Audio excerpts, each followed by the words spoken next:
आज का हमारा विषय है पृथ्वी की आंतरिक संरचना का आधुनिक मत। देखिए, मेरी पिछली क्लास में आपने पढ़ा स्वेस का मत। स्वेस का मत एक आधारभूत मत है और निश्चित रूप से उसी से ही कमोबेश जुड़ा हुआ है आधुनिक मत। लेकिन स्वेस और आधुनिक मत में बहुत सारी असमानताएं हैं। मैं अब आधुनिक मत को स्पष्ट करता हूँ।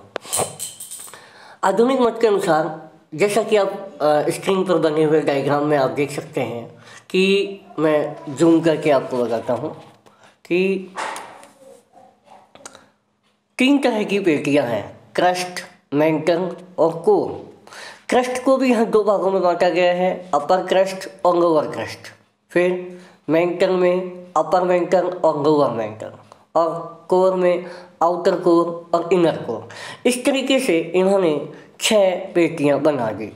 वैसे ओरिजिनली ये 3 पेटियाँ हैं, लेकिन इन्होंने 6 पेटियाँ बना दी है। और अब इसमें आप देख रहे हैं लेफ्ट हैंड साइड में सभी पेटियों का घनत्व लिखा हुआ है और राइट हैंड साइड में उनकी गहराई किलोमीटर्स में लिखी हुई है। तो सबसे पहले क्रस्ट की का घनत्व देखें, 2.7 से 2.9 ये क्रस्ट का घनत्व है।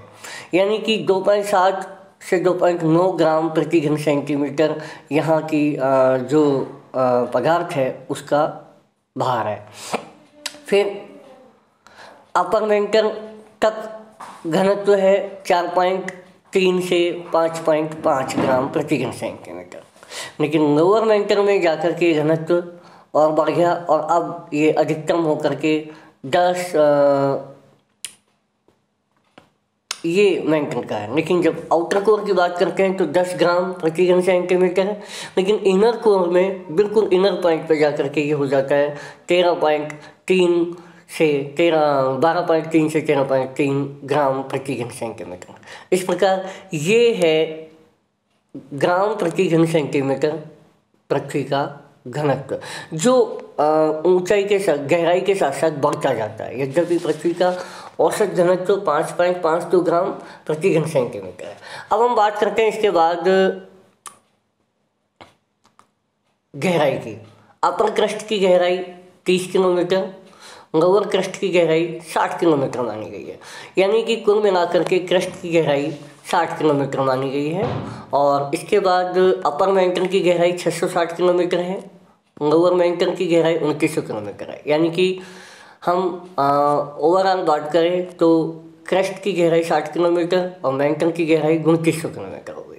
और इसके बाद पृथ्वी का आंतरिक कोर, क्योंकि पृथ्वी की त्रिज्या 6371 किलोमीटर है, इसलिए अंतर कम हो गया, वो 6371 हो गया। लेकिन यदि हम 6 परतों के रूप में देखें तो upper crust 30 kilometre, lower crust 60 kilometre, upper mantle 660 kilometre, lower mantle 2900 kilometre, outer core 5150 kilometre और इनर कोर जो पृथ्वी का केंद्र है वो है 6371 किलोमीटर। अब यहीं पर ही कुछ शब्दावली और लिखी हुई है: कोनार्ड, मोहो, रेपिटी, गुटेनबर्ग और नेहमान। इनके बारे में भी जाने। दरअसल ये असंबद्धताएं हैं।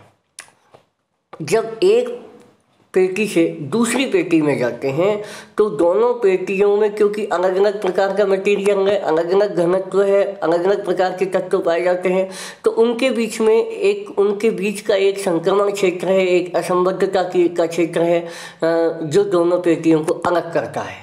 उस असंबद्धता क्षेत्र को यहाँ अशाक्त या असंबद्धता कहा गया है। और अपर क्रस्ट और लोअर क्रस्ट के बीच में इसी तरह की असंबद्धता या संक्रमण क्षेत्र है, जिसे हम कोनार्ड असंबद्धता या अशांत कहते हैं। और क्रस्ट और मेंटल के बीच मोहोविकिक नाम के व्यक्ति थे, उनके नाम पर मोहोविकिक अशांत है या मोहोविकिक असंबद्धता है। फिर अपर मेंटल और लोअर मेंटल के बीच में रेपिटी असंबद्धता है। मेंटल और कोर के बीच में गुटेनबर्ग विशार्ड असंबद्धता है। और आउटर कोर और इनर कोर के बीच में नेहमान असंबद्धता है। इस तरीके से ये 5 असंबद्धताएँ हैं इन 6 परतों के बीच में। कोनार्ड, मोहो, रैपिटी, गुटेनबर्ग, विसार्ड और मेहमान, ये 5 असंबद्धताएँ हैं जो इन 6 पेटियों को आपस में अलग करती हैं। यहाँ से बहुत बार प्रश्न IAS में, RAS में और विभिन्न लेक्चरशिप की परीक्षाओं में आता रहा है इन असंबद्धताओं को लेकर के, इसलिए ये कंपटीशन के लिहाज से भी ये चैप्टर बहुत इम्पोर्टेंट है। अब आगे बढ़ते हैं। मैं यहाँ एक बात और करना चाहूँगा कि इन तीनों का पृथ्वी में इन तीनों की मात्रा कितनी है या इन तीनों का स्थान कितना है, एक बार करें तो क्रस्ट, मैंटल और कोर। आयतन की दृष्टि से देखें तो क्रस्ट केवल, जैसा कि आप टेबल में देख रहे हैं, क्रस्ट केवल 0.5% भाग पर ही है, यानी कि क्रस्ट का संपूर्ण पृथ्वी में स्थान केवल 0.5 यानी 1% से भी कम है और ये स्थिति है। लेकिन मैंटल का बहुत बड़ा हिस्सा है आयतन में, पृथ्वी के कुल जितना पृथ्वी बड़ी है उस बड़े आकार में मैंटल का आकार सबसे बड़ा है और 83.5% एरिया या आयतन मैंटल ने कवर कर रखा है और 16% आयतन कोर ने कवर कर रखा है।